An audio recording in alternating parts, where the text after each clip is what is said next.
A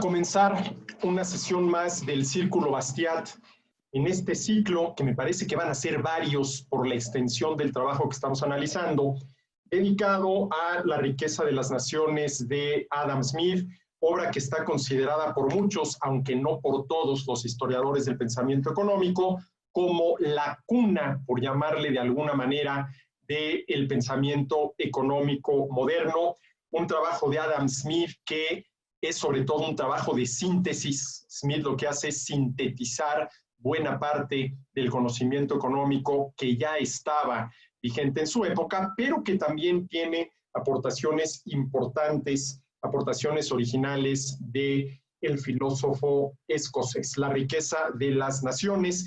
Y estamos todavía en el libro primero. Recuerden ustedes que la obra está dividida en 5 libros, en 5 grandes libros. El primer libro lleva por nombre De las causas del progreso de la capacidad productiva del trabajo y de la forma en que su producto se distribuye naturalmente entre las distintas clases del pueblo. El libro 2 lleva por nombre, por título, De la naturaleza, acumulación y empleo del capital. El libro 3 lleva por nombre De los diferentes progresos de la riqueza en distintas naciones. El libro 4 lleva por nombre De los sistemas de economía política. Ahí fundamentalmente se analiza el tema del mercantilismo y el tema de la fisiocracia. Y el libro 5 lleva por título De los ingresos del soberano o del Estado.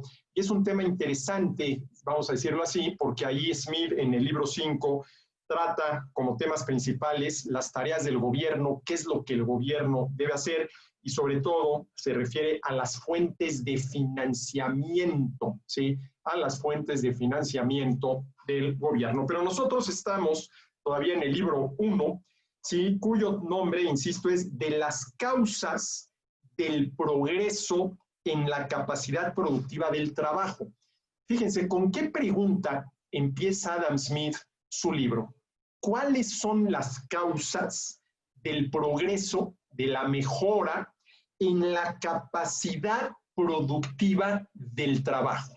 Empieza con un tema de productividad, sobre todo si por productividad entendemos la capacidad para hacer más con menos, que habría que distinguir, por ejemplo, de la producción.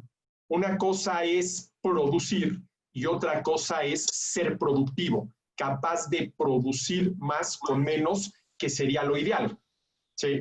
Capaces de producir más con menos, es decir, de reducir el costo de producción.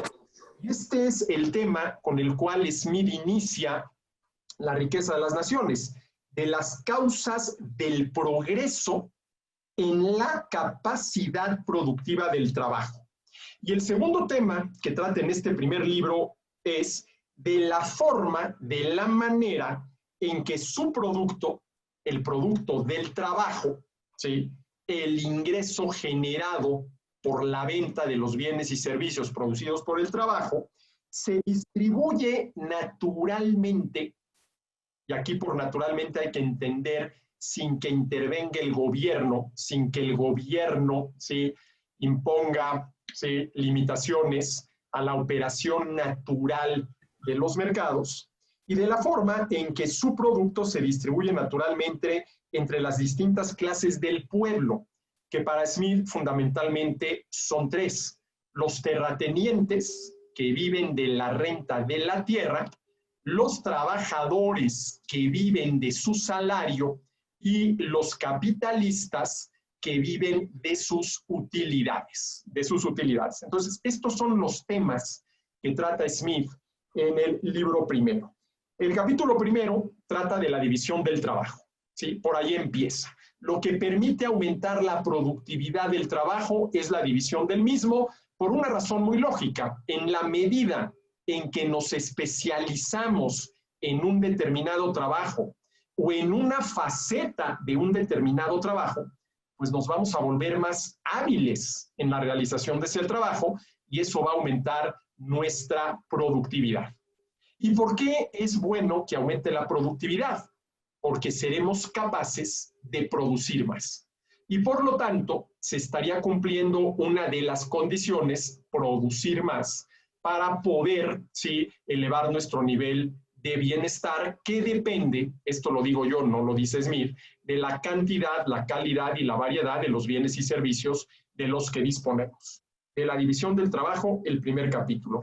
El segundo capítulo, siguiendo una lógica, ¿sí?, pues muy clara, ¿sí?, trata del principio que da lugar a la división del trabajo, del principio que da lugar a la división del trabajo. En el primer capítulo, Smith, ¿sí?, nos explica por qué es importante la división del trabajo, que más que división del trabajo, a lo que se está refiriendo es a la especialización en el trabajo, ¿sí? En el segundo capítulo, ¿sí?, responde la pregunta, ¿sí?, de por qué los seres humanos nos dividimos el trabajo, ¿sí? ¿Por qué hay quien produce trigo y por qué hay quien produce vino? Y ahí la primera respuesta que da Smith, y esta no ha dejado de ser un tanto cuanto objeto de discusión, dice, porque hay una cierta propensión a intercambiar. Claro, ahí donde hay división del trabajo, donde alguien produce vino y alguien produce trigo, tiene que haber intercambio, porque el que produce vino no se va a morir de sed, pero sí se va a morir de hambre. Y el que produce trigo no se va a morir de hambre, pero se va a morir de sed. Entonces, el que produce vino tiene que estar dispuesto a dar parte de su vino a cambio del trigo que produjo el de enfrente. Y el que produjo trigo, para no morirse de sed, tiene que estar dispuesto a dar parte de su trigo, ¿sí?, a cambio de algo del vino que produjo el de enfrente para no morirse de sed. Y esto es cuestionable porque, a ver, lo que dice Smith es que nos dividimos el trabajo porque tenemos una inclinación natural, él le llama una propensión natural a intercambiar. ¿No será al revés? ¿No será que una vez que entendemos que dividiéndonos el trabajo podemos producir más, y si ya nos dividimos el trabajo, no nos queda otra más que intercambiar? No nos queda otra más que intercambiar. A ver, tú te dedicaste a producir vino, yo me dediqué a producir trigo, con el vino satisfaces la sed, con el trigo satisfaces el hambre, pues una vez que nos dividimos el trabajo, necesitamos intercambiar, porque si no, tú que produjiste vino te vas a morir de hambre y yo que produje trigo me voy a morir de sed, ¿sí? Entonces, habría que ver si esto que dice Smith realmente se apega a la verdad, se apega a los hechos. Dado que tenemos esta propensión a intercambiar, hombre, a mí me gusta decir esto en términos un tanto cuanto burlones, ¿no? Dado que nos gusta jugar a la tiendita, ¿sí?, al comprador y al vendedor, pues para poder jugarlo, ese juego, tenemos que dividirnos el trabajo.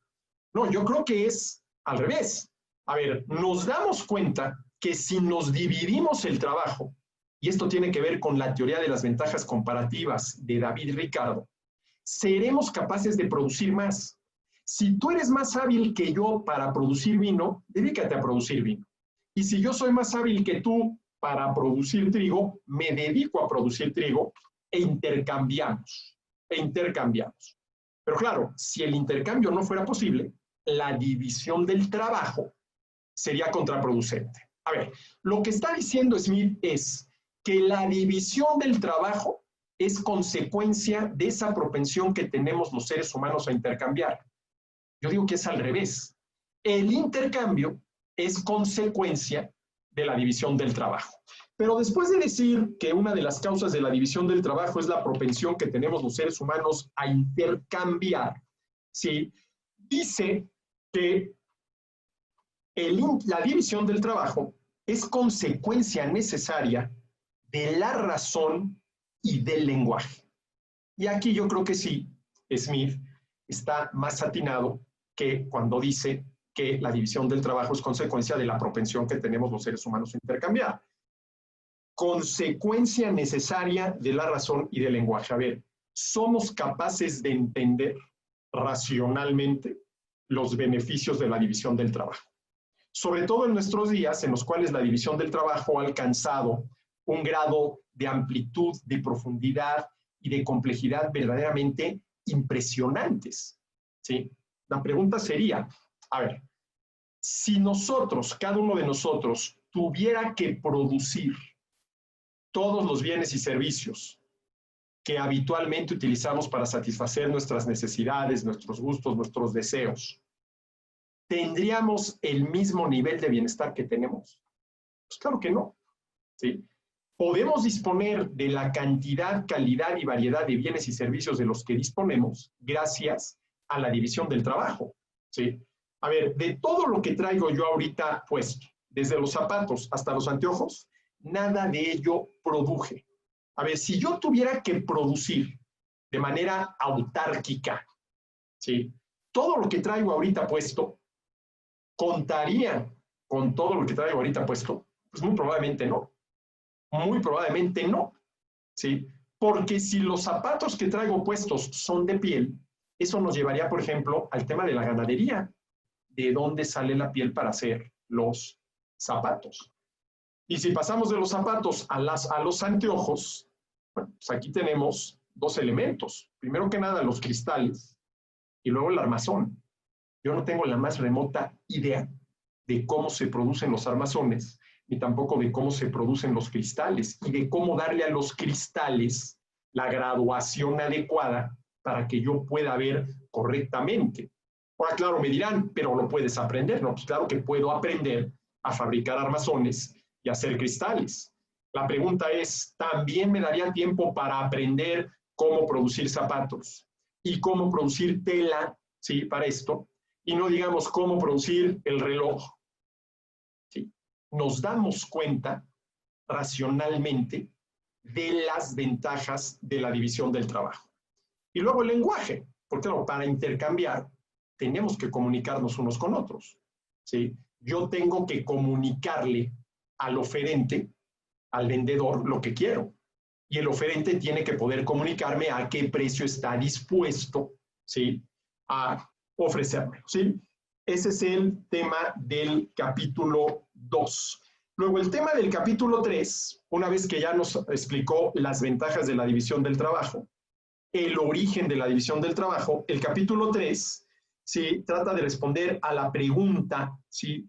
de qué depende la extensión de la división del trabajo. ¿De qué depende de que la división del trabajo se vaya haciendo cada vez más extensa? A mí me gusta decir más amplia, más profunda, más compleja. Y ahí nos habla, ¿sí? De la extensión del mercado. En la medida en que seamos capaces de realizar más intercambios, y eso es el mercado, la relación de compra-venta entre oferentes y demandantes, existe la posibilidad de que la división del trabajo vaya siendo, lo digo en mis términos, más amplia, más profunda, más compleja. ¿Sí? Y en estos 3 primeros capítulos, Smith le dedica su atención al tema de la división del trabajo. Ahora, ¿cuál es el tema del capítulo número 4? Del origen y el uso del dinero.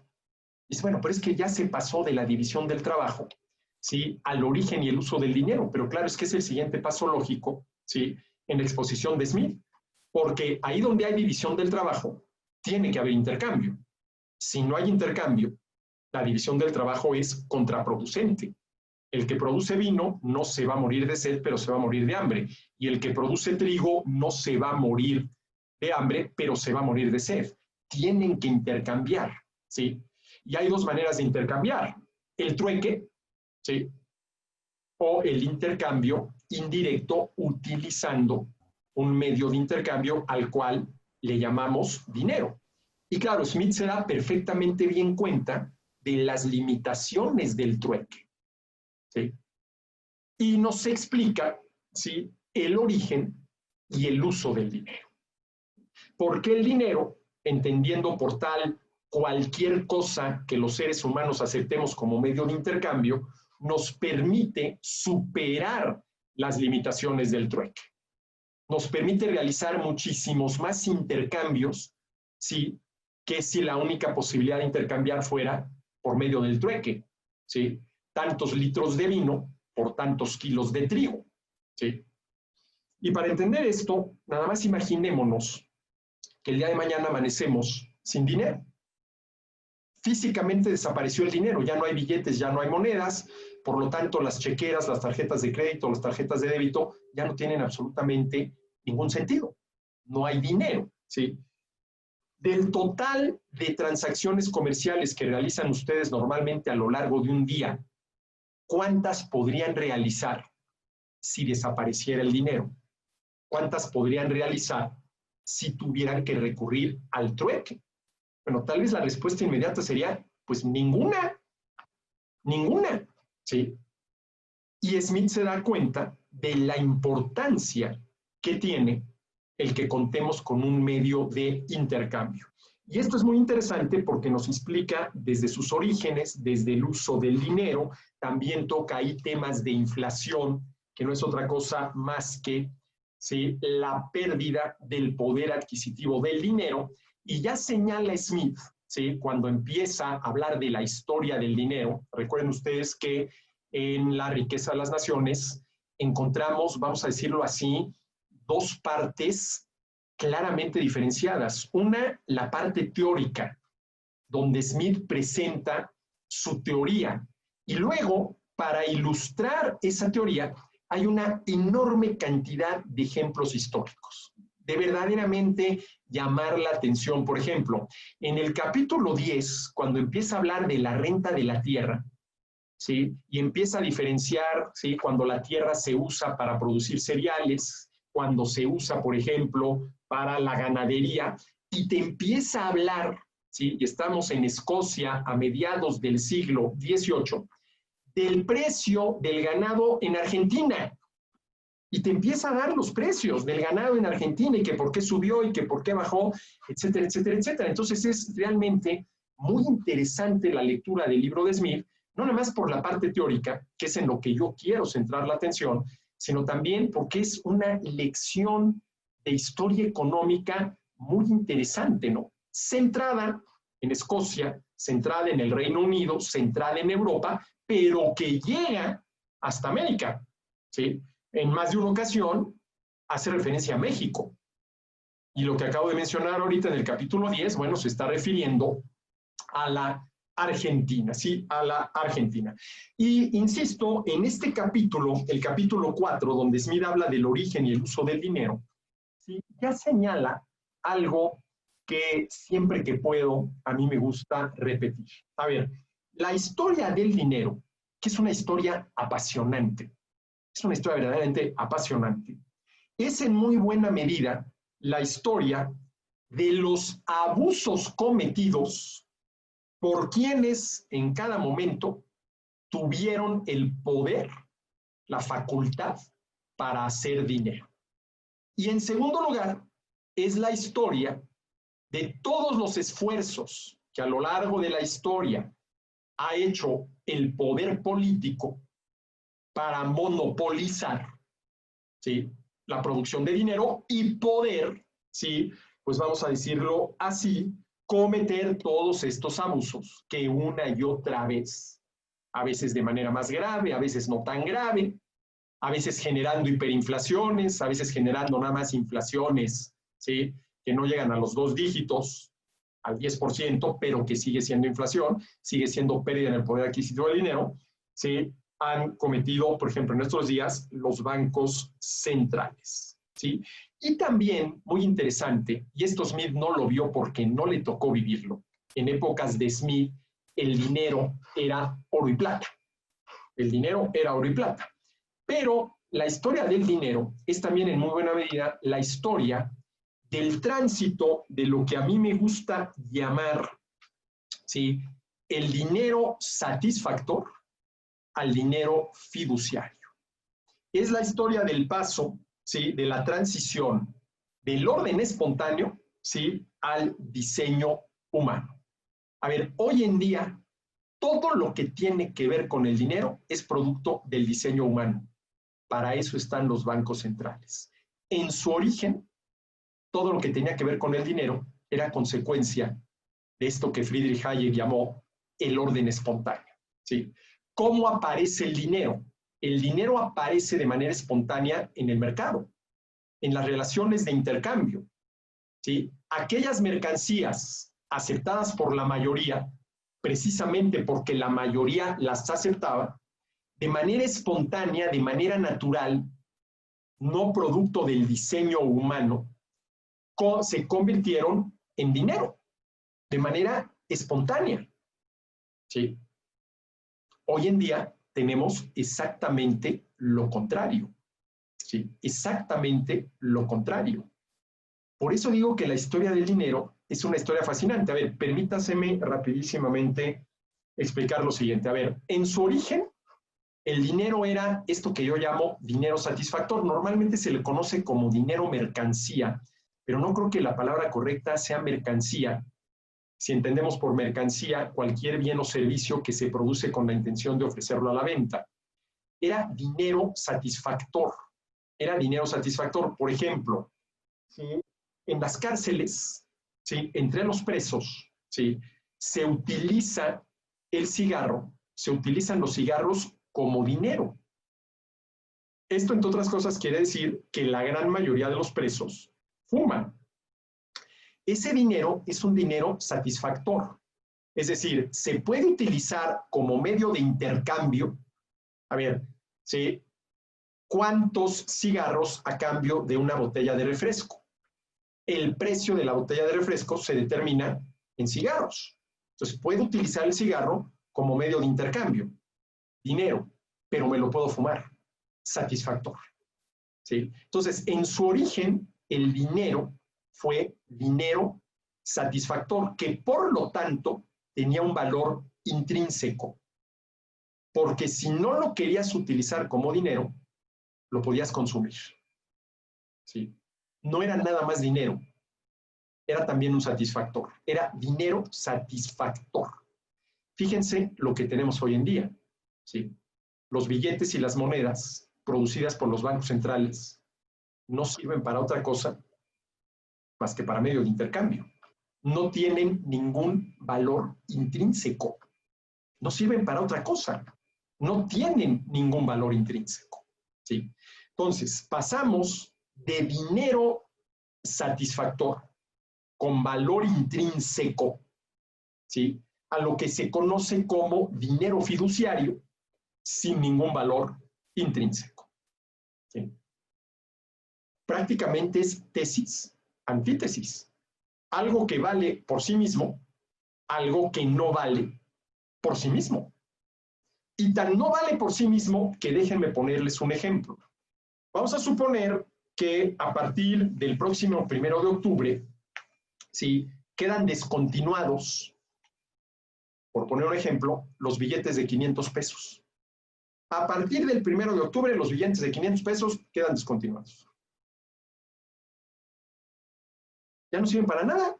Hombre, guarden uno por el valor numismático que podría tener, y ahí le cuentan dentro de 50 años a sus nietos, mira, mijito, este era un billete de 500 pesos, pero el 1 de octubre del 2020 se descontinuaron, ¿sí? En cambio, por ejemplo, si en la cárcel, ¿sí?, se prohíbe el uso de cigarrillos como dinero, ¿sí?, los cigarrillos se siguen utilizando como satisfactor. La gente va a seguir fumándoselos. Tienen valor intrínseco. Valen por sí mismos. ¿Sí? Bueno, tesis, antítesis. Segunda diferencia. En su origen el dinero, que acabó siendo oro y plata, ¿sí?, lo producían los particulares. Era producido por particulares, ¿sí? ¿Quiénes eran estos particulares? Por ejemplo, si yo era minero y tenía una mina de plata y la gente ya había aceptado la plata como dinero, como medio de intercambio, e históricamente así fue, el oro y la plata sobre todo, ¿qué puedo hacer? Puedo acuñar monedas. Y acuñar monedas quiere decir que yo garantizo el peso y la pureza de esa moneda de plata. Yo garantizo que esta moneda de plata equivale a 1 gramo peso de plata pura, pureza. Estoy produciendo dinero. Estoy produciendo dinero, ¿sí? Y claro, lo que me interesa es que los demás lo acepten como dinero, ¿sí? Como dinero. ¿sí? Lo producían particulares y competían a veces entre sí. Hoy en día, el dinero, ¿sí?, no lo producen los particulares, lo producen entidades estatales, ¿sí?, que son los bancos centrales. Y si los particulares pueden producir dinero, puede haber competencia entre distintas monedas. Hoy en día, ¿sí?, el dinero lo producen entidades estatales y de manera monopólica. Los bancos centrales tienen el monopolio de la producción de dinero. Nuevamente, tesis, antítesis. Producido por particulares que podían competir entre sí, ahora producido por el Estado de manera monopólica. Y la tercera diferencia, en los tiempos del origen del dinero, las personas tenían la libertad para elegir, ¿sí?, en qué tipo de dinero querían que se les pagara. Había libertad. Mira, a mí no me pagues con las moneditas de fulanito, a mí págame con las moneditas de perenganito. Hoy en día no. Hoy en día, todos nosotros estamos obligados por la ley a aceptar como dinero el que produce, me refiero al caso de México, el Banco de México. Estamos obligados por ley. Y fíjense que esto es algo muy interesante. A ver, ¿cómo es posible que yo acepte que me paguen mi trabajo con pedacitos de papel o de plástico sin ningún valor intrínseco? ¿Cómo es posible? ¿En qué momento me tomaron el pelo?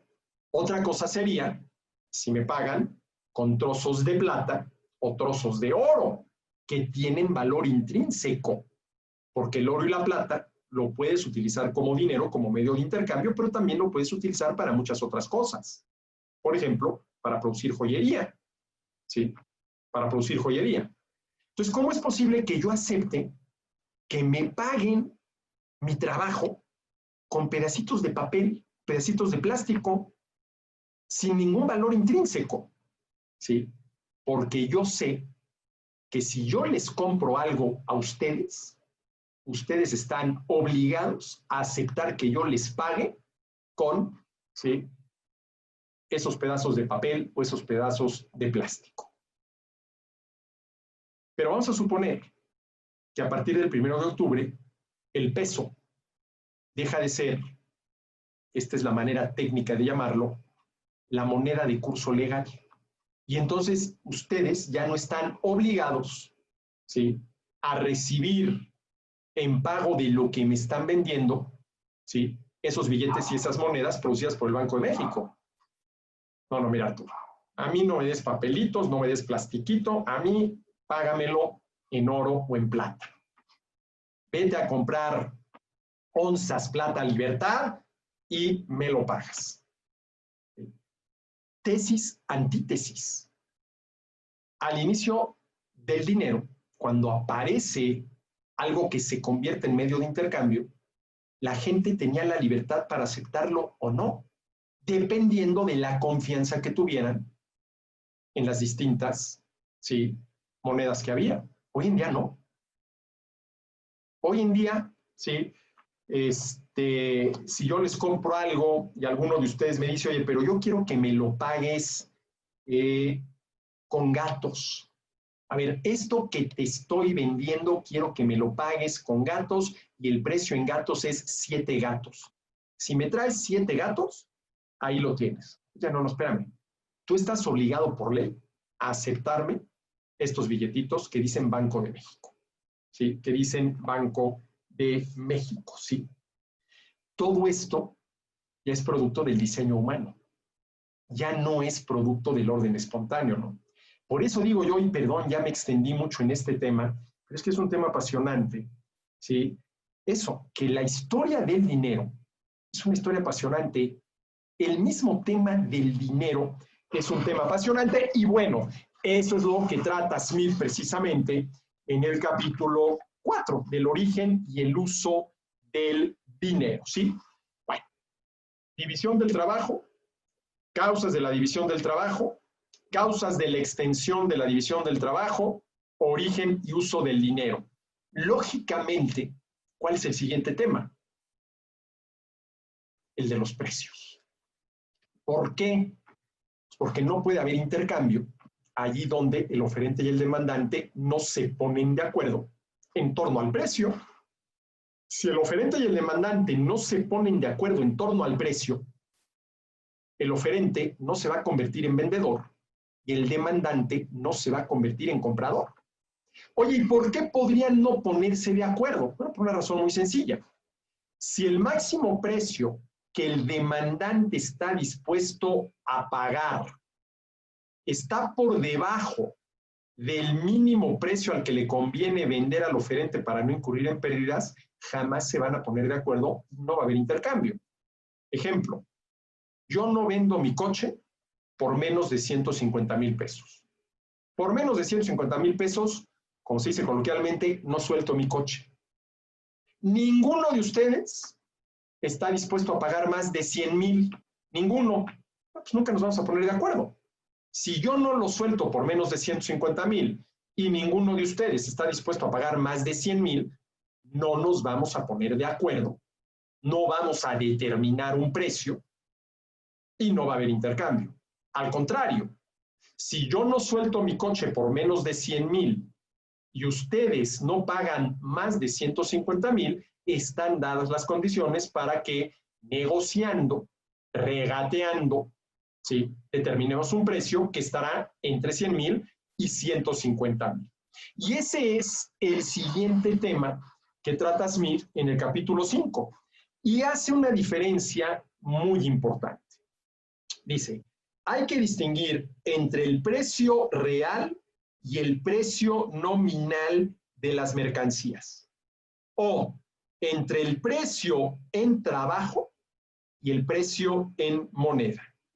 Lo que Smith llama el precio real es el determinado en horas de trabajo. Oye, mira, es que esto me costó 500 pesos.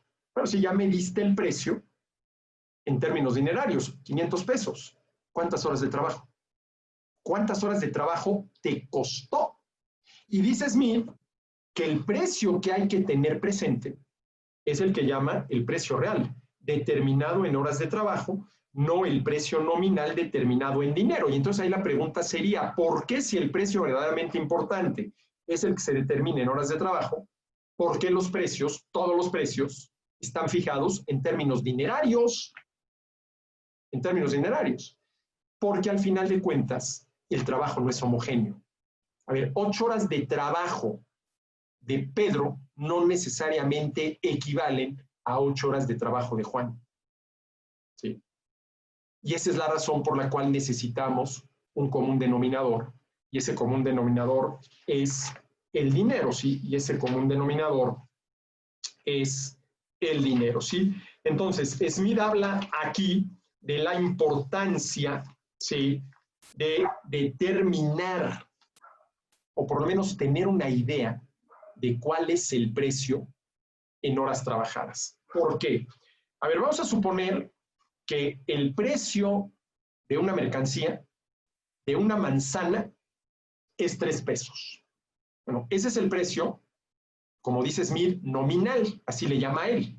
Yo lo hubiera dejado en precio en dinero y precio en trabajo, ¿no? Pero ese es el precio nominal, en términos de Smith, 3 pesos, ¿sí? Ahora, vamos a suponer que Armando gana 3 pesos en una hora. Gana 3 pesos en una hora. Pero Bernardo gana 3 pesos en 3 horas. A ver, en términos de dinero, para Armando y Bernardo, el precio de la manzana es exactamente el mismo, 3 pesos. Pero en términos de horas trabajadas, para Armando es nada más una hora, porque Armando, ¿sí?, gana 3 pesos en una hora. Pero para Bernardo son 3 horas porque Bernardo gana 3 pesos en 3 horas, lo cual quiere decir que en cada hora gana 1 peso. Bernardo, a ver, los dos pagan exactamente los 3 pesos, pero Bernardo tiene que trabajar el triple que Armando para poder comprar la manzana. Y esta es la manera, dice Smith, en que deberíamos de considerar los precios. Bueno, luego, ¿sí? En el capítulo 6, Smith habla de las partes que componen el precio de las mercancías, o dicho de otra manera un poco más clara, ¿no? ¿Sí? De las partes en las que se debe dividir el ingreso producto de la venta de la mercancía. Dice, a ver, el ingreso, que es producto de la venta de la mercancía, tiene que ser suficiente para, 1, pagar los salarios de los trabajadores. 2, ¿sí? Generar las utilidades, los beneficios, la ganancia de los capitalistas, ¿sí? Y 3, suponiendo el caso, ¿sí? Para pagar las rentas del terrateniente. A ver, hay que tener en cuenta que Smith escribe en el periodo inmediatamente anterior a la Revolución Industrial. Estamos hablando mitad del siglo XVIII. La riqueza de las naciones se publica en 1776, ¿sí? 1776. La gran mayoría de las referencias que hace Smith tienen que ver o con manufacturas propias de talleres, el famosísimo ejemplo que pone, ¿sí? Para, ¿sí?, tener un ejemplo de el aumento en la productividad gracias a la división del trabajo del taller donde se producen alfileres. Está hablando de un taller, no está hablando de una fábrica. Está hablando de un taller artesanal, ¿sí? Donde la producción de los alfileres depende todavía más de la habilidad del trabajador que de una máquina. Hoy, la producción de alfileres dependen de máquinas, ¿sí? Y de quien maneja la computadora, ¿sí?, a través de la cual, ¿sí?, pues de alguna manera se están programando todas las máquinas para producir alfileres. Pero en épocas de Smith, la producción de alfileres era una actividad manual, una actividad artesanal. Y habla mucho, pone muchos ejemplos relacionados con la agricultura, relacionados con la ganadería, relacionados, por ejemplo, con la pesca, ¿sí? Y es por eso que él habla de los salarios del trabajo, de las utilidades del capital y del capitalista, y de la renta de la tierra y del terrateniente. A ver, cuando Smith habla de esto, y creo que hay que dejarlo claro porque estos son los temas, ¿sí?, que agotan ya el libro primero, ¿sí? ¿Cuál es el ejemplo que pone? A ver, vamos a suponer, ¿sí?, en términos de Ricardo Cantillón, un emprendedor, un entrepreneur, una persona que trabaja por su cuenta y que trabaja por su cuenta en la agricultura, ¿sí? Pero él no es el propietario de la tierra. El propietario de la tierra es el terrateniente, que por lo general pertenece a la nobleza y que vive precisamente de sus rentas. Pero para que el terrateniente pueda vivir de sus rentas, alguien tiene que trabajar sus tierras. Alguien tiene que producir en esas tierras algún producto agrícola, llevarlo al mercado, venderlo, ¿sí?, y esperar que el ingreso producto de esa venta alcance para pagar a todos a quienes se les tiene que pagar, comenzando por el terrateniente.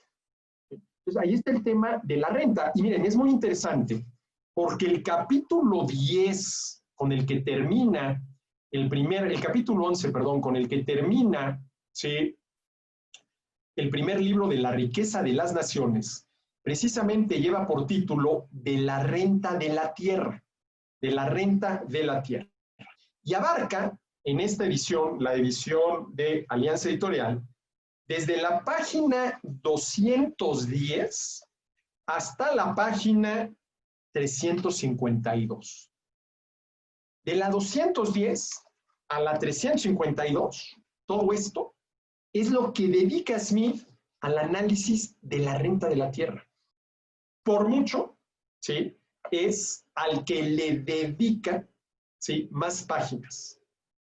Le dedica menos páginas al análisis de las utilidades del capitalista, ¿sí?, y le dedica menos páginas al análisis del salario de los trabajadores. Pero volviendo al ejemplo, para que tengamos muy claro, ¿sí?, el contexto en el cual Smith está llevando a cabo su análisis. Este agricultor que trabaja por cuenta propia, ¿sí?, lo primero que tiene que hacer es ir a tocarle la puerta al terrateniente y preguntarle a cambio de qué renta me rentas tus tierras, me alquilas tus tierras para trabajarlas. Se ponen de acuerdo, ¿sí? Pues, al terrateniente hay que pagarle su renta. Hay que pagarle su renta, ¿sí? Luego, ¿sí?, va este agricultor a contratar gente que le ayude a trabajar la tierra del terrateniente. A esa gente que este agricultor, que es un trabajador independiente, que trabaja por su cuenta, ¿sí?, a esa gente que él contrata le tiene que pagar un salario. Es más, ellos van a trabajar a cambio del salario que el agricultor, no el terrateniente, el agricultor les va a pagar. Y luego, pues tiene que ir, por ejemplo, y es lo que el ejemplo que pone Smith, a comprar las semillas. ¿Sí? A comprar las semillas. ¿Sí? ¿Y qué es lo que tiene que hacer este agricultor? Pues tiene que pagar por adelantado, antes inclusive de que se inicie la producción, las semillas. Vamos a suponer que tiene que alquilar el arado y los bueyes. Pues lo tiene que pagar por adelantado, ¿sí? Por adelantado, ¿sí? ¿A cambio de qué hace este agricultor lo que hace? A cambio de la utilidad, la ganancia, el beneficio que espera obtener. Entonces aquí tenemos ya los tres componentes de los que habla Smith.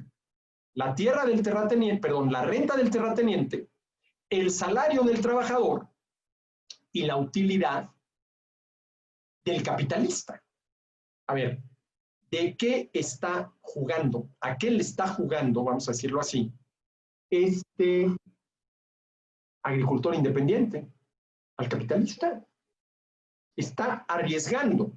Porque, a ver, pase lo que pase, este agricultor le tiene que pagar la renta al terrateniente. Y si con el producto de la venta no alcanzó, tiene que hacerle frente a esas pérdidas y pagarle al terrateniente, al dueño de la tierra, su renta. También le tiene que pagar el salario a todos sus trabajadores. Ni modo que les diga, híjole, pues ustedes vieron que nos fue muy mal, ¿sí? Así que sé que habíamos quedado en tal salario, pero les voy a poder pagar nada más una tercera parte. No, mira, lástima que nos fue mal, pero a mí me tienes que pagar mi salario completito, ¿no? Y al que le vendió las semillas, pues ni modo que vaya y le diga, fíjate, me fue muy mal, por favor, regrésame la mitad de lo que te pagué cuando te compré las semillas. Pues no, chato, eso ya no te lo regreso. ¿Sí? Ojo, ¿sí? ¿Qué enfrenta este personaje que es el agricultor?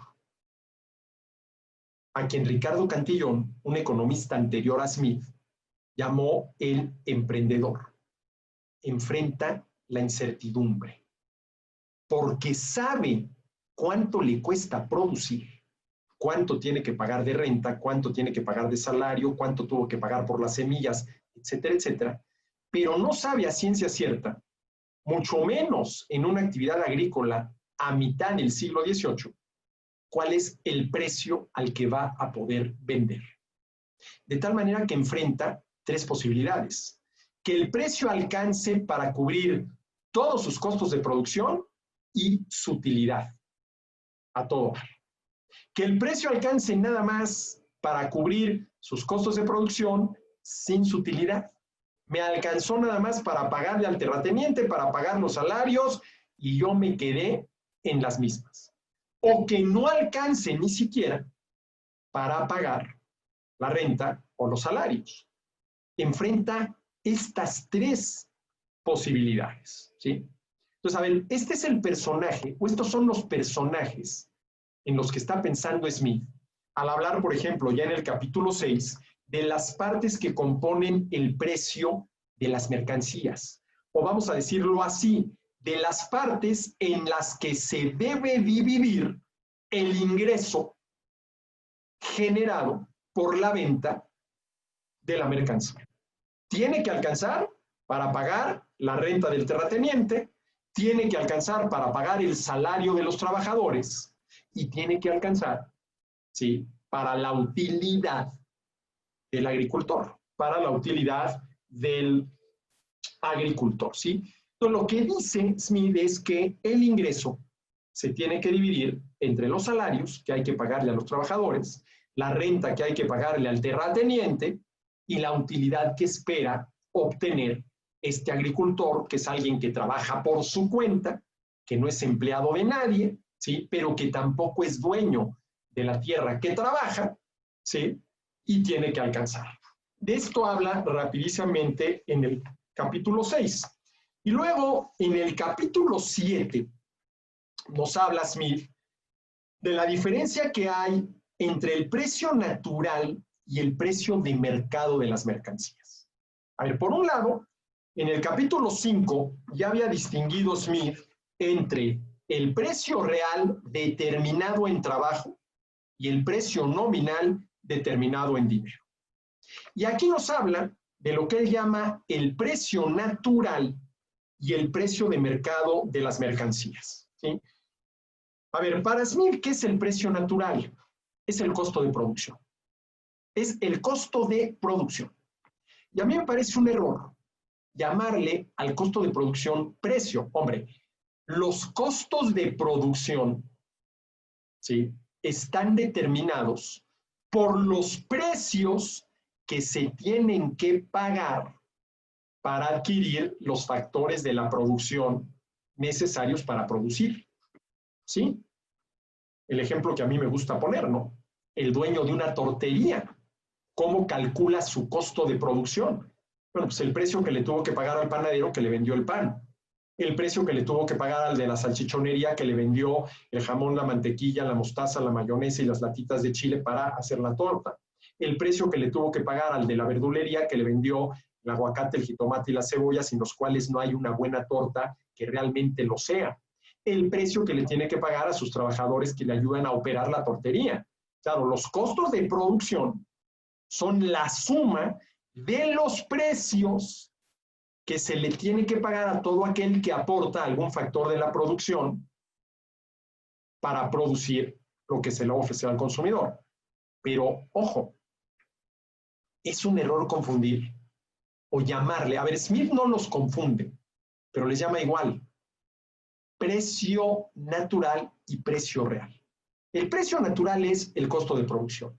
Y el precio de mercado, pues es lo que ustedes y yo llamaríamos el precio. Esa razón de cambio a la cual el oferente y el demandante estuvieron dispuestos a intercambiar. Que dicho sea de paso, eso es un precio, una razón de cambio. Tanto de esto, por tanto de aquello. Y aquí vemos que sin precios no puede haber intercambio. Porque, a ver, un intercambio no es esto por aquello. Es tanto de esto por tanto de aquello. Y esos tantos son los precios, ¿sí? Son los precios, ¿sí? Son los precios, ¿sí? Ahora, a ver, aquí Smith dice varias cosas interesantes. Dice, a ver, si la cantidad ofrecida de un producto es menor que su cantidad demandada, esa situación va a generar competencia entre los demandantes. Y esa competencia entre los demandantes, cada uno de los cuales quiere convertirse en comprador, va a tener como resultado un aumento en el precio. A ver, el ejemplo más claro de esto, Smith no lo pone, pero es muy claro, la subasta de una obra de arte. A ver, vamos a decir que el dueño, no sé quién sea el dueño, de la famosísima Mona Lisa, la Gioconda de Leonardo da Vinci, no sé quién sea el dueño, decide venderla. La cantidad ofrecida es 1. Nada más hay una. Nada más hay una, ¿sí? Y vamos a suponer que 10 multimillonarios, ¿sí?, acuden a la subasta. Bueno, cantidad ofrecida 1, cantidad demandada 10. Tienes un problema de escasez. No alcanza para todos. ¿Cómo decidir quién se queda con la pintura? Pues el que esté dispuesto a pagar el mayor precio. Oye, ¿y cómo sabes quién es el que está dispuesto a pagar el mayor precio? Pues arma una subasta. A ver, empezamos con $1,000,000. ¿Quién paga $1,000,000? Los 10 levantan la mano. Y ahí le va subiendo al precio. Y va a llegar un momento en que solo uno de ellos va a levantar la mano. ¿Sí? Va a levantar la mano. ¿Sí? Entonces, esto en Smith está ya muy claro, ¿no? Ahí donde la cantidad ofrecida es menor que la cantidad demandada, hay escasez. No alcanza para todos. Y por lo tanto, va a haber competencia entre demandantes. Y esa competencia entre demandantes va a hacer que el precio suba. Y el ejemplo más claro de esto es una subasta. La subasta de una obra de arte. ¿Qué es lo que vemos ahí? Cómo el precio va subiendo. ¿Y qué es lo que hace que el precio suba? La competencia entre los demandantes. Hasta que quede uno solo. El que esté dispuesto a pagar el mayor precio. Ahora, ¿qué sucede en la situación contraria? Cuando la cantidad demandada es mayor que la cantidad ofrecida, que entonces se va a generar competencia entre los oferentes y el precio va a disminuir. ¿Cuál podría ser un ejemplo de esto? A ver, hace un momento puse yo como ejemplo de cuando la cantidad ofrecida es menor a la cantidad demandada, la subasta de una obra de arte. ¿Cuál podría ser un buen ejemplo de cuando la cantidad ofrecida es mayor, perdón, la cantidad demandada es mayor a la cantidad ofrecida? Por ejemplo, una licitación de obra pública. A ver, vamos a suponer que alguien aquí en la Ciudad de México enloquece y quiere construir un tercer piso sobre el periférico. Un tercer piso sobre el periférico. ¿Cuál es la cantidad demandada? Un tercer piso sobre el periférico. ¿Sí? La cantidad ofrecida puede ser varias. Vamos a suponer que 10 empresas constructoras quieren entrarle al proyecto. A ver, yo gobierno, ¿sí?, ¿cómo decido a cuál darle el proyecto? A aquella empresa constructora que, cumpliendo con las especificaciones, sea capaz de construirme el tercer piso sobre el periférico a un menor precio. Los voy a poner a competir. A ver, estas son las especificaciones de la obra, ¿sí? Presénteme cada uno de ustedes 10 empresas constructoras que se quieren quedar con el proyecto en sobre cerrado, ¿sí? ¿Cuál es el precio al cual están dispuestos a construirla? Y aquí vamos abriendo los sobres y aquella empresa que me lo pueda construir cumpliendo con las especificaciones a menor precio es la que va a ganar. ¿Qué sucede cuando la cantidad cuando la cantidad demandada es mayor que la cantidad ofrecida? Que se ponen a competir a los oferentes. Se ponen a competir a los oferentes, ¿no? Y esto Smith, aunque no usa ni el ejemplo de la subasta, ni el ejemplo, ¿sí?, de una licitación para obra pública, ya lo ve muy claro. ¿Y qué pasa cuando la cantidad demandada es igual a la cantidad ofrecida? Bueno, pues los precios, ¿sí?, se mantienen constantes. Ahora, a ver, ¿qué dice Smith? A ver, no lo dice con estas palabras, pero lo deja muy claro. ¿Qué conviene? Que el precio de mercado tienda al precio natural. A ver, Smith tiene muy claro, ¿sí?, que si los consumidores quieren seguir disponiendo de los bienes y servicios de los que disponen, tienen que estar dispuestos a pagarle a quien los produce, a quien los ofrece y a quien los vende un precio que le permita recuperar su costo de producción. Eso lo tiene muy claro. ¿sí? De tal manera que el mínimo precio al cual se puede mantener a lo largo del tiempo la producción de algún bien o servicio es el que equivale a su costo de producción. Y dice Smith, eso es lo que conviene a los consumidores. Ahora, hay que tener muy claro lo siguiente. Hay una imagen distorsionada de Smith, ¿sí?, a quien muchos consideran como el padre del capitalismo salvaje. Esto no es cierto. De ninguna manera es cierto, ¿sí? A Smith hay que leerlo de manera integral. ¿Qué quiere decir esto? Si realmente queremos entender el pensamiento de Smith, no podemos quedarnos con la riqueza de las naciones. Habría que leer inclusive antes, dado que se publicó antes, su teoría de los sentimientos morales. En la teoría de los sentimientos morales, 1759, ¿sí?, Smith nos presenta, ¿sí?, su visión, su explicación de las relaciones sociales. En La riqueza de las naciones, 1776, Smith nos presenta su análisis de las relaciones económicas, ¿sí? Y si queremos tener la visión completa, y por lo tanto la visión verdadera de Smith, hay que leer las dos obras. Y además, habría que completarlo con las lecciones de jurisprudencia, ¿sí?, que no fueron escritas por Smith porque ya no le dio tiempo, ¿sí?, se murió antes de que lo escribiera, pero que son apuntes de clase de sus alumnos.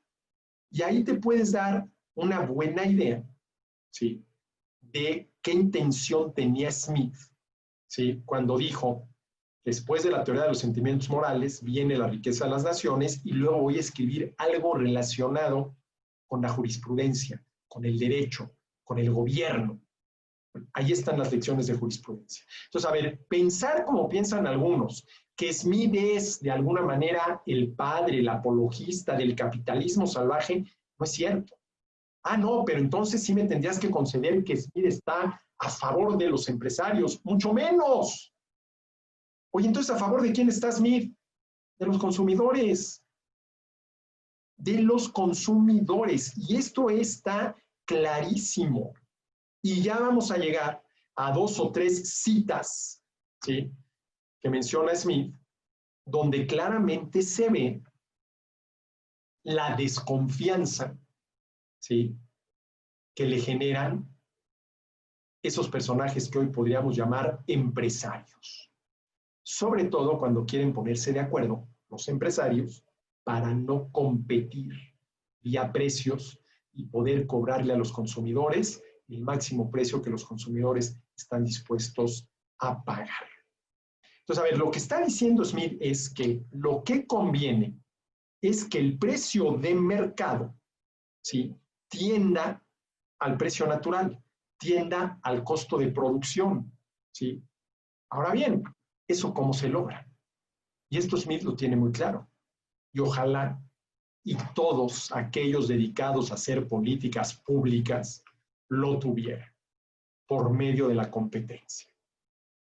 La única manera correcta que no te acabe generando más problemas de los que querías solucionar, de que los precios bajen, es por medio de la competencia. Es la única manera, por medio de la competencia. ¿Sí? Smith es un defensor de la competencia. Y a ver, quienes defienden la competencia, al final de cuentas son defensores ¿de qué? De los intereses de los consumidores. Porque ustedes y yo, como consumidores, el interés que tenemos es que lo que se nos ofrezca al menor precio posible. ¿Y qué se requiere para eso? Que haya la mayor competencia posible. Y para eso se tiene que dejar, ¿sí?, al gobierno de lado. Al gobierno de lado. Ahora, a ver, ¿cuál es una de las críticas que hace Smith en la riqueza de las naciones. Y a ver, ¿qué sucede cuando, él no les llama así, pero para entenderlo, los empresarios se ponen de acuerdo para no competir? ¿Quiénes acaban pagando los platos rotos? Los consumidores, porque van a tener que pagar un precio mayor. Y peor tantito, ¿qué pasa cuando algún empresario convence al gobierno de que lo proteja de la competencia? Por ejemplo, de que le conceda un monopolio. Pues exactamente lo mismo, quienes acaban pagando los platos rotos son los consumidores. Y a ver, esto aquí nos lleva, ¿sí?, a una pregunta que no se hace Smith, porque no se la hace Smith, pero que creo que es importante. La pregunta sería la siguiente. ¿Cuál es la manera correcta de calificar el desempeño de una economía? ¿Cuál es la manera correcta de calificar el desempeño de una economía? ¿Sí? Si a mí me preguntan, la respuesta que doy es a nivel de la economía familiar, del bienestar de las familias. Es a ese nivel donde debe de calificarse el desempeño de la economía, a nivel de la economía familiar. ¿Y cuáles son los elementos que determinan el nivel de bienestar de las familias? Bueno, primero que nada, el empleo. Primero que nada, el empleo. En segundo lugar, la remuneración, el salario, el sueldo, los honorarios, ¿sí? Miren, yo tengo un amigo que dice que él a Dios le pide nada más dos cosas: salud y trabajo, y que él se atiende de todo lo demás. Y tengo otro amigo, medio cínico, que dice, no, mira, yo le pido salud y trabajo bien remunerado. No, si ya le vamos a pedirle bien, ¿no? ¿Sí? Empleo, ¿sí? Remuneración, ¿sí? Poder adquisitivo del dinero. Poder adquisitivo del dinero y precios. Precios. ¿Tienes trabajo? Sí o no. ¿Está bien pagado? Sí o no. ¿Sí? ¿Los precios son los más bajos posibles? Sí o no. Y el dinero preserva su poder adquisitivo, sí o no. Si ustedes me preguntan, oye, ¿a qué nivel debe medirse el desempeño de una economía? Eso yo lo tengo muy claro. A nivel de la economía familiar, eso es lo que importa al final de cuentas. Y esto en Smith está muy claro. Smith habla muchas veces de esto, ¿no? De que la gente tenga acceso, primero que nada, a lo estrictamente necesario y luego a todo aquello que hace la vida agradable, ¿sí? Que hace la vida agradable.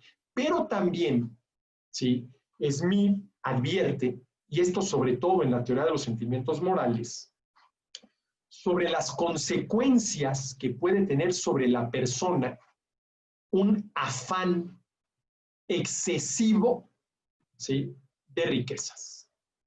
Smith dice, a ver, sí, lo primero, sobrevivir.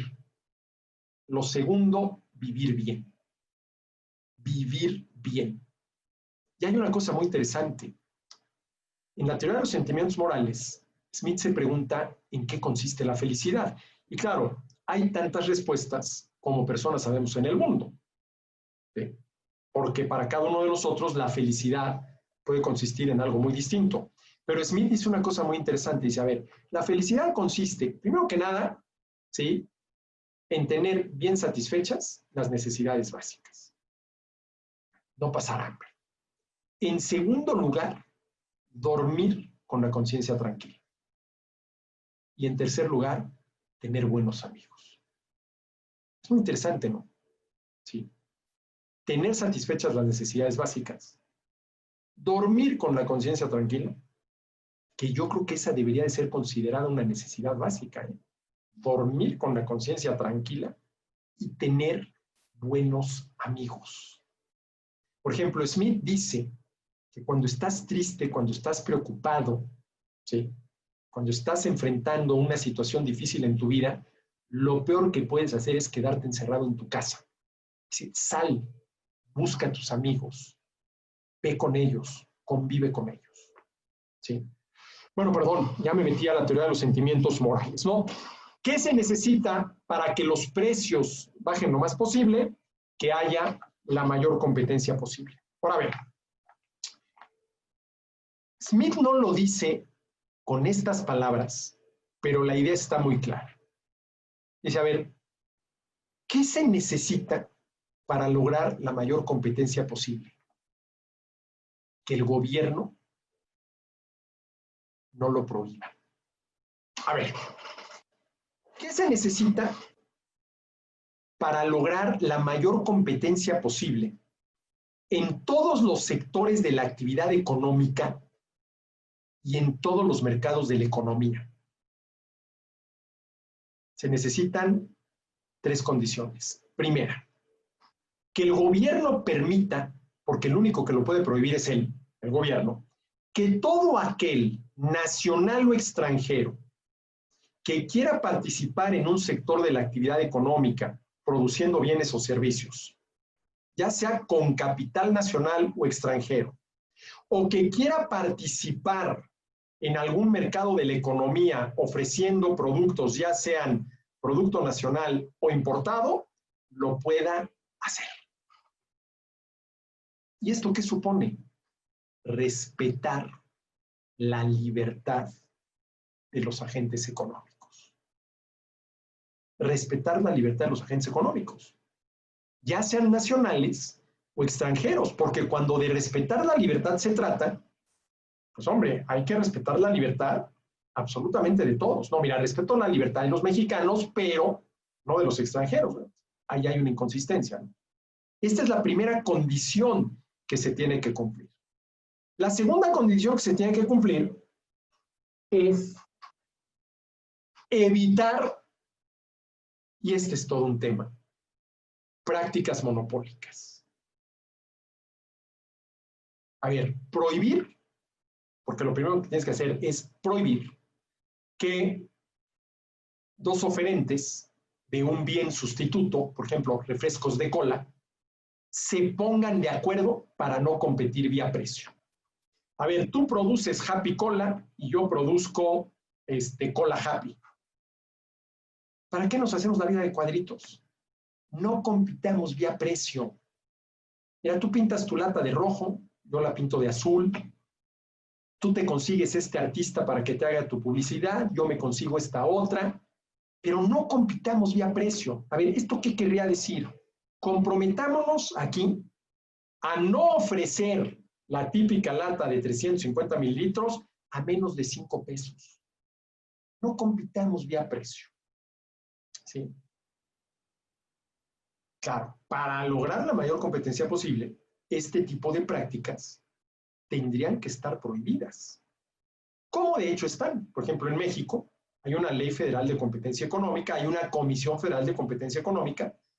La ley prohíbe este tipo de prácticas y la comisión tiene que vigilar que no se incurra en este tipo de prácticas. Y si te pescan en este tipo de prácticas, puedes acabar en la cárcel.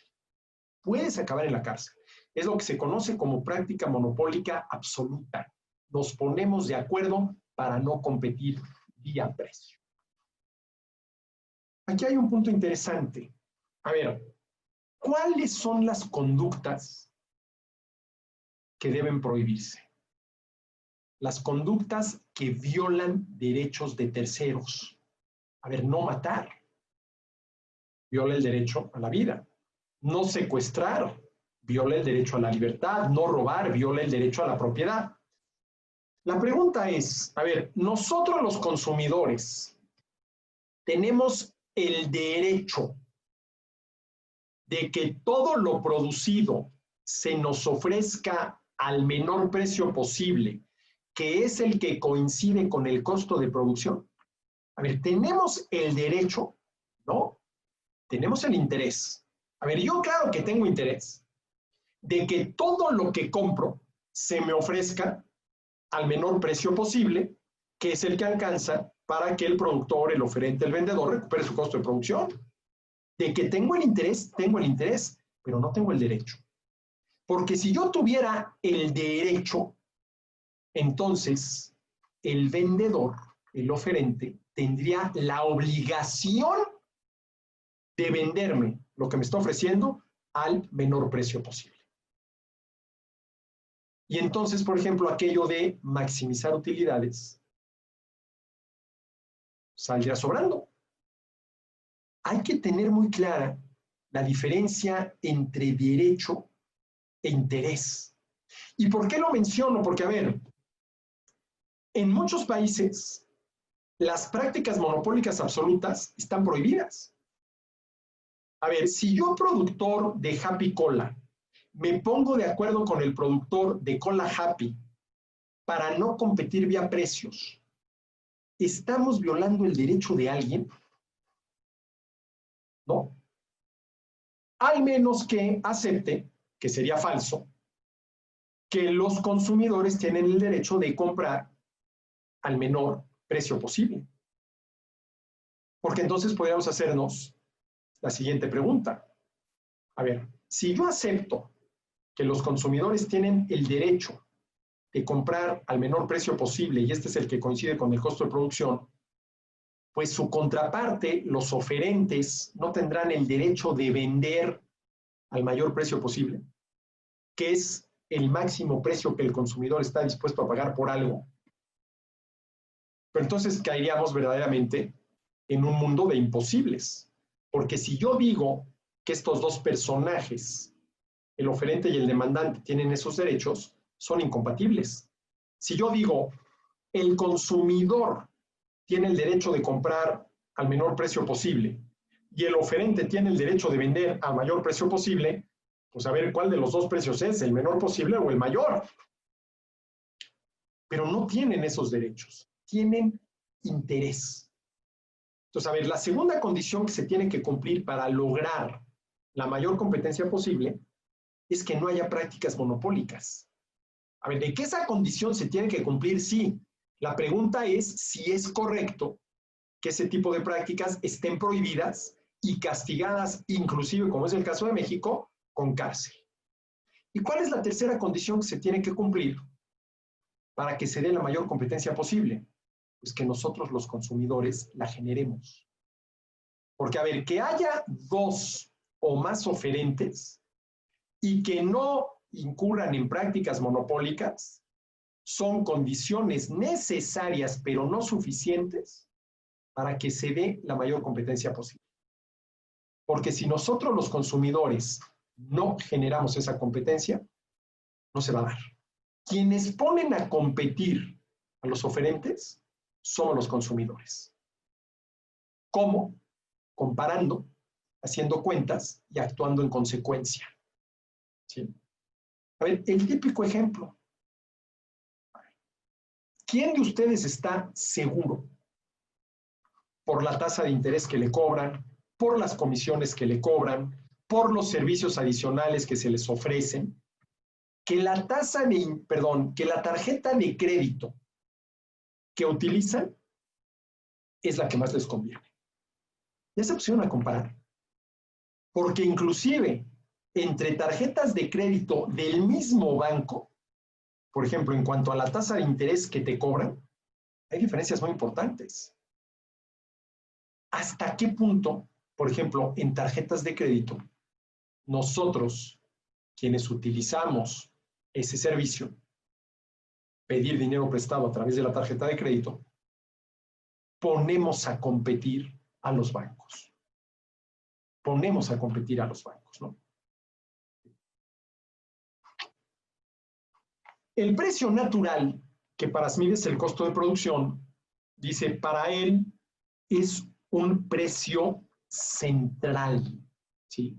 Es un precio, así le llama Smith, central. Déjenme leer, dice, el precio natural, que es el costo de producción, por tanto, es como un precio central en torno al cual gravitan constantemente los precios de todas las mercancías, ¿sí? Accidentes diversos pueden a veces mantenerlos suspendidos por encima de él y a veces forzarlos algo por debajo de dicho precio. Pero cualesquiera sean los obstáculos que les impidan asentarse en ese centro de reposo y estabilidad, tienden constantemente hacia el esfuerzo total desarrollado para traer cualquier mercancía al mercado se ajusta naturalmente de esta forma a la demanda efectiva, ¿sí? A ver, lo que está diciendo Smith es que si se deja al mercado operar de manera natural, los precios van a tender a lo que él llama el precio natural, que es el costo de producción. ¿Qué quiere decir que se deje a los mercados operar naturalmente, que el gobierno no intervenga?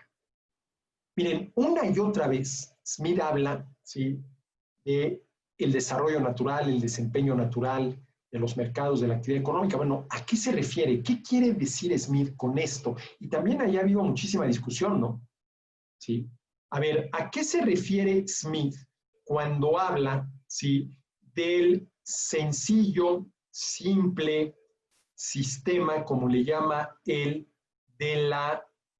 Déjenme ver el caso, siempre se me olvida, perdón, aquí lo tengo, para mencionarlo tal como él lo menciona, ¿sí? El sencillo y obvio, siempre se me da la palabra obra, sencillo y obvio sistema de la libertad natural. ¿A qué se refiere con natural? ¿Sí? Que el gobierno no intervenga.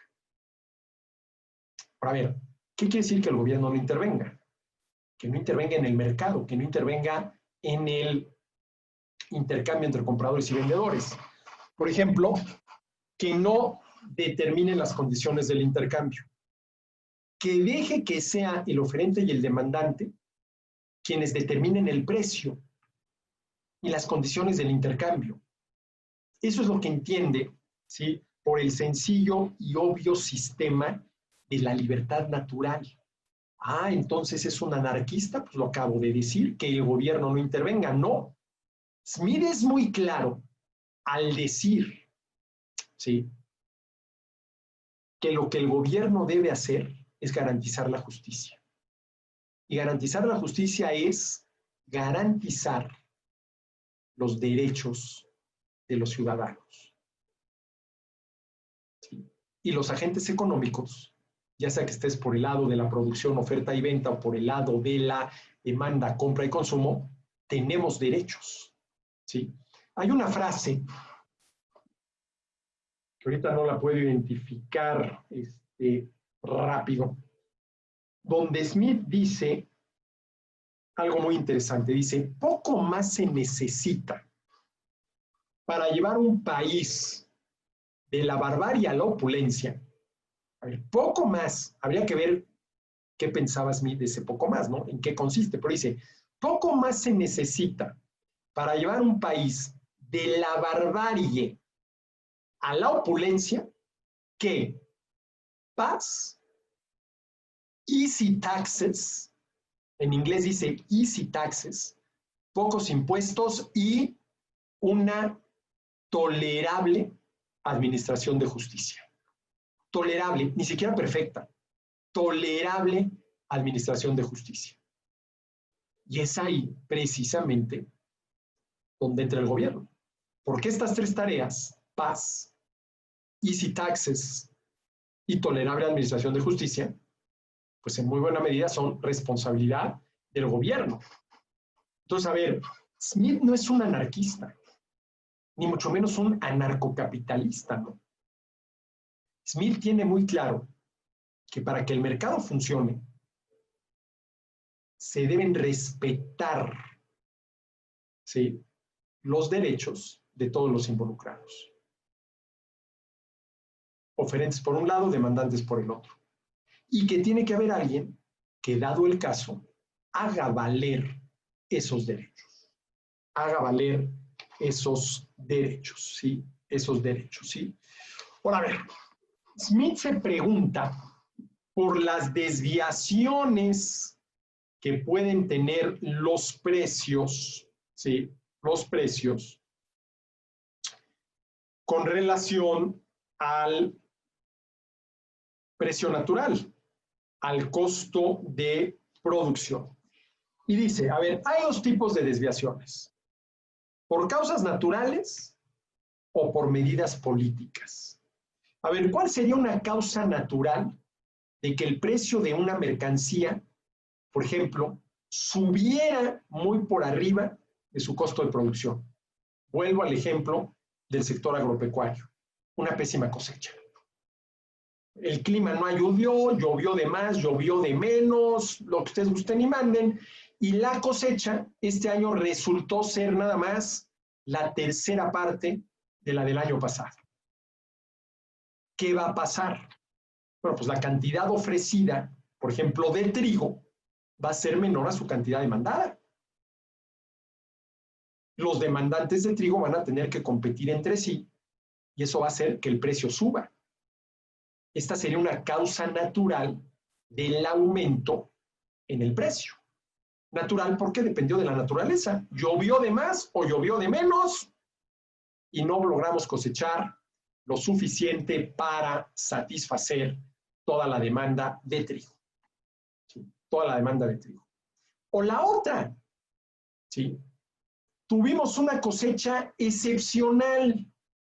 En los últimos 100 años nunca habíamos tenido una cosecha tan abundante de trigo, al grado de que la cantidad ofrecida es mucho mayor que la cantidad demandada. ¿Qué va a suceder? Que van a tener que competir entre sí los oferentes de trigo. Y el precio va a bajar. Y inclusive podría llegar a bajar por debajo del precio natural del costo de producción, lo cual supondría que muchos agricultores incurrirían en pérdidas. Incurrirían en pérdidas, ¿no? Entonces, Smith dice que los precios se desvían del precio natural, primero que nada, por causas naturales. Primero, por causas naturales. Dice, estos aumentos del precio de mercado son evidentemente consecuencia de sus causas naturales, que pueden impedir que la demanda efectiva resulte alguna vez satisfecha y que por ello pueden perdurar para siempre, ¿sí? Pero luego de las causas naturales, dice Smith, por medidas políticas. Por medidas políticas. Dice, a ver, los monopolistas, al mantener el mercado constantemente desabastecido, al no suministrar nunca plenamente la demanda efectiva, ofertan sus mercancías muy por encima de su precio natural. El precio del monopolio es siempre el más alto posible. El precio natural o precio de libre competencia, por el contrario, es el más bajo posible. ¿Sí? A ver, ¿cuál es la única ventaja que tiene el monopolista? Que si se pone abusado, va a poder cobrarle a los consumidores el máximo precio que los consumidores están dispuestos a pagar. Pero claro, para eso, el monopolista tiene que generar escasez. Tiene que producir una cantidad menor que la cantidad demandada para que el precio suba. Y si se pone abusado, el monopolista va a poder cobrarle a los consumidores el máximo precio que están dispuestos a pagar. No es verdad, como escuchamos frecuentemente, que el monopolista cobre el precio que le dé la gana. No es cierto. Porque aún el monopolista, y aún ofreciendo un producto de primerísima necesidad, como podría ser, por ejemplo, el agua, tiene que preguntarse, oye, ¿y cuál es el máximo precio que el consumidor, en última instancia, puede pagar por lo que le estoy ofreciendo? A ver, ¿qué condición más ventajosa para un empresario que ser el único que ofrece agua potable? Un bien de primerísima necesidad, agua potable. Creo que es una condición mucho más ventajosa del monopolista que ofrece, por ejemplo, gasolina, porque en última instancia, ¿sí?, para que el ser humano sobreviva es mucho más importante el agua que la gasolina. Imagínense un monopolista que monopolizó, ¿sí?, la oferta de agua potable. Aún en esas condiciones tan ventajosas, tienen que preguntarse, bueno, ¿y cuál es el máximo precio que los consumidores pueden pagar por un litro de agua? Porque, a ver, ya monopolicé yo la oferta de agua potable. A partir de mañana, 1,000,000 de pesos el litro de agua. ¿Cuántos mexicanos podríamos pagar 1,000,000 de pesos por un litro de agua? Y vamos a suponer que logramos juntar el dinero. Sí, pues lo juntaste una vez. Mañana vas a poder seguir pagando 1,000,000 de pesos por un litro de agua. Pues no. Entonces, a ver, la única ventaja que tiene el monopolista es que si se pone abusado, le va a poder cobrar al consumidor el máximo precio que el consumidor está dispuesto a pagar, lo cual dista mucho de la afirmación de muchos en el sentido de que es que el monopolista cobra el precio que le da la gana. Eso no es cierto, ¿sí? Eso no es cierto, ¿sí? El precio de monopolio, dice Smith, es siempre el más alto posible. Y el precio natural o precio de libre competencia, es decir, de libre competencia, por el contrario, es siempre el más bajo posible. El primero, el de monopolio, es siempre el máximo que puede arrancarse a los compradores. El segundo, el precio de libre competencia, es el más bajo que los vendedores pueden normalmente aceptar y al mismo tiempo continuar con su negocio. A ver, aquí Smith está haciendo referencia a algo importantísimo, a lo que yo llamo la banda de fluctuación del precio. Fíjense lo que dice Smith. El precio de monopolio, es decir, el precio que puede llegar a cobrar el monopolista, es siempre el máximo que puede arrancarse a los compradores. Lo que yo decía hace un momento, si el monopolista se pone abusado, podrá cobrar el máximo precio que el consumidor está dispuesto a pagar. ¿Sí? El segundo, ¿sí?, el precio natural o precio de libre competencia, es el más bajo que los vendedores pueden normalmente aceptar y al mismo tiempo continuar con su negocio. ¿A qué está haciendo referencia Smith? Algo muy importante, y ya lo vamos a ver dentro de 8 días, porque vale la pena detenernos en esto, ¿no? Porque, sobre todo en la enseñanza de la economía, esto se ha pasado por alto. Esto se ha pasado por alto, ¿no? Yo conozco, inclusive doctores en economía, hicieron la licenciatura, hicieron la maestría, hicieron el doctorado, y les preguntas, oye, ¿y tú qué opinas de la banda de fluctuación de los precios? ¿Qué es eso? A ver, salvo un caso, que ya veremos cuál es, los precios se determinan dentro de una banda a la cual yo le llamo la banda de fluctuación del precio, cuyo límite superior está dado por el máximo precio que el consumidor está dispuesto a pagar. Y su límite inferior está dado por el mínimo precio al que le conviene vender al oferente para no incurrir en pérdidas. Precisamente a lo que se está refiriendo Smith aquí.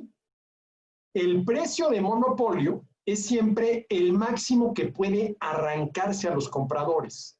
A ver, sí o no, que para cualquier bien o servicio que se nos ofrece, hay un máximo precio por arriba del cual no estamos dispuestos a comprar. O porque no queremos, o porque no podemos. Que no sepamos en la gran mayoría de los casos cuál es ese precio, ese es un asunto. Pero de que existe, existe. Y luego, el límite inferior. El segundo, el precio natural, el que coincide con el costo de producción, al cual Smith ya llama el precio de libre competencia, es el más bajo que los vendedores pueden normalmente aceptar y al mismo tiempo continuar con su negocio. A ver, para que yo pueda continuar con mi negocio, para que pueda seguir produciendo lo que les estoy ofreciendo, ¿sí? El precio al que vendo debe ser suficiente para recuperar mi costo de producción. Porque si no, no puedo seguir produciendo, ¿no? Y es muy interesante cómo, sin llamarla así, Adam Smith está haciendo referencia aquí a algo que para mí es muy importante, que es, y así le llamo yo no sé de alguien más que le llame así, la banda de fluctuación del precio. Les agradezco muchísimo que me hayan acompañado en esta sesión, ¿sí? Una sesión más del Círculo Bastiat destinado a este gran pensador, a esta obra maravillosa. El pensador es Adam Smith, la obra maravillosa es La riqueza de las naciones. Muchísimas gracias y nos vemos aquí dentro de 8 días. Muchas gracias.